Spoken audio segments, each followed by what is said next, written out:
అదే RTV app వార్తల్ని క్షణాల్లో చదివే అవకాశం ఉంటుంది. ఒక న్యూస్ పేపర్, ఒక టెలివిజన్ ఛానల్ మీ చేతుల్లో ఎప్పుడూ ఉంటాయి.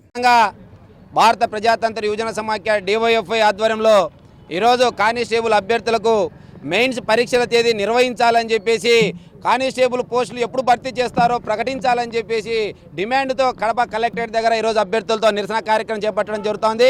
ప్రధానంగా ఇప్పుడున్నటువంటి తెలుగుదేశం ప్రభుత్వం ప్రతిపక్షంలో ఉన్నప్పుడు నారా లోకేష్ గారు నిరుద్యోగ అభ్యర్థులకు ఇది మంచి ప్రభుత్వం, మన ప్రభుత్వం, నిరుద్యోగుల భవిష్యత్తు రూపుమాపే ప్రభుత్వం అని చెప్పేసి మేము అధికారంలోకి వస్తే కోర్టు కేసులు పరిష్కరించి కానిస్టేబుల్ అభ్యర్థులకు సంబంధించి ఎగ్జామ్స్ 6 నెలల్లో మేము పూర్తి చేస్తామని చెప్పి హామీ ఇచ్చి నిరుద్యోగుల అభ్యర్థుల ఓట్లతో గద్దెనెక్కి ఈరోజు అధికారంలోకి వచ్చి 9 సంవత్సరాలు అవుతా ఉన్నా కానీ ఈరోజు కానిస్టేబుల్ అభ్యర్థులను పట్టించుకునే పరిస్థితే లేదని చెప్పేసి మేము డివైఎఫ్గా చెప్పదలుచుకున్నాం.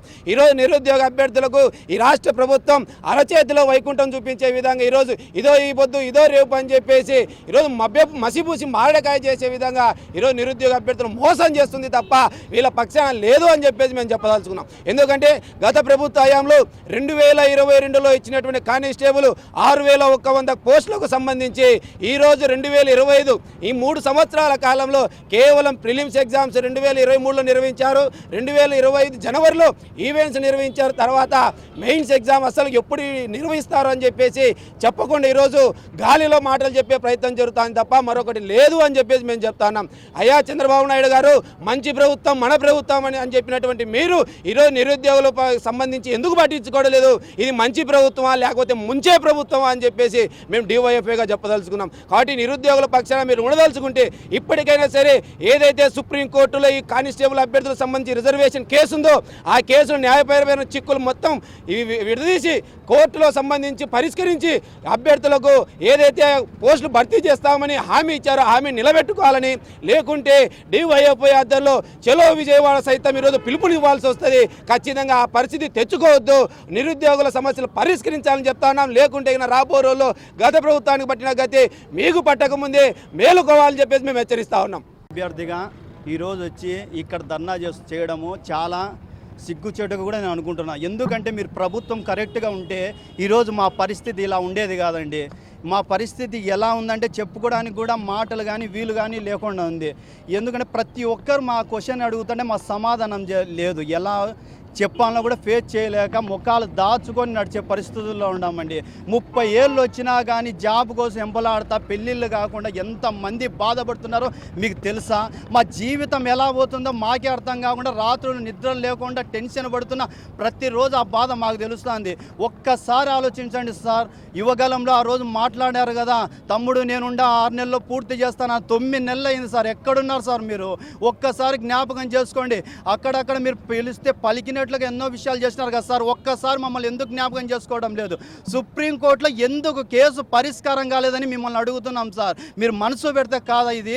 ఎన్నేళ్ళైనా ఉండనిలే, వీళ్ళు నిరుద్యోగులు మమ్మల్ని ఏం అడుగుతారని గత ప్రభుత్వం చూపినంది. అందుకే ప్రభుత్వం కుప్పగూలిపోయింది. మీరు అదే ప్రభుత్వం మళ్ళీ అదే విధంగా రిపీట్ చేసుకోవాలని మీరు చేస్తున్న ప్రయత్నాలన్నీ మా సత్తా ఏమో మళ్ళీ ఎలక్షన్లో కూడా చూపుతాము. కానీ అంత విధానానికి పోవకండి సార్. మా పరిస్థితి ఎవరికి చెప్పుకోలేకుండా దయచేసి మాకు మెయిన్స్ ఎగ్జామ్ డేట్స్ ఎప్పుడో ప్రకటించండి సార్. చదవలేక ఇబ్బంది పడుతున్నాం. ఎంతకాలం ఒక నిరీక్షణ, ఈ బాధ అనేది తట్టుకోలేకున్నాం సార్. అయ్యా గౌరవనీయులైన చంద్రబాబు నాయుడు గారు నవ్యాంధ్ర సృష్టికర్త, 2047 విజేత అని గొప్ప గొప్ప పేర్లు టైటిల్ పెట్టుకుంటే సరిపోదండి. ఒక ముఖ్యమంత్రిగా సాటి వ్యక్తి ఒక బాధపడేది కూడా మీరు తెలుసుకోలేకంగా మీరు ఇలా ఉన్నారంటే మాకు చాలా బాధగా ఉంది అండి. మీరు వచ్చారు, మాకు మంచి చేస్తారు, బాబు వస్తే జాబ్ వస్తుంది అనే విధానాన్ని మీరు చెప్పండి సార్.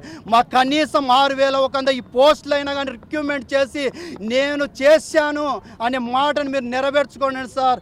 అలాగే డిప్యూటీ పవన్ కళ్యాణ్ గారు ఒక్కసారి మీరు జ్ఞాపకం చేసుకోండి సార్. మీ శాఖలో ఎన్ని పోస్టులు ఖాళీగా ఉన్నాయో సార్, అవి కూడా రిలీజ్ చేయడం లేదు. ఉన్న పోస్టులు రిక్రూట్మెంట్ చేయలేరు, లేని పోస్టులు తేవటం లేదు. కనీసం డేట్స్ ప్రకటించండి. ఎన్ని రోజులు వెయిట్ చేయాలి? ఎంతకాలం వెయిట్ చేయాలి? మేము వచ్చి విజయవాడకు వచ్చి దీక్ష చేసి ఆడ ముట్టడించే వరకు మీ ప్రభుత్వానికి నిమ్మకు నీరెత్తినట్టు కూడా ఉండదా అని మేము ప్రశ్నిస్తున్నాం. ఇంతమంది ఈరోజు రోడ్డు మీదకి వచ్చి బైఠాయించి మోకరిల్లి నిన్ను అడుగుతున్నామంటే మా పరిస్థితిని అర్థం చేసుకొని మాకు డేట్స్ ప్రకటిస్తారని మేము ఆశిస్తున్నాం. మరిన్ని వీడియోస్ కోసం ఛానల్ ని సబ్స్క్రైబ్ చేయండి, లేటెస్ట్ అప్డేట్స్ కోసం వాట్సాప్ ఛానల్ ని ఫాలో చేయండి అండ్ లింక్ డిస్క్రిప్షన్ లో ఉంది.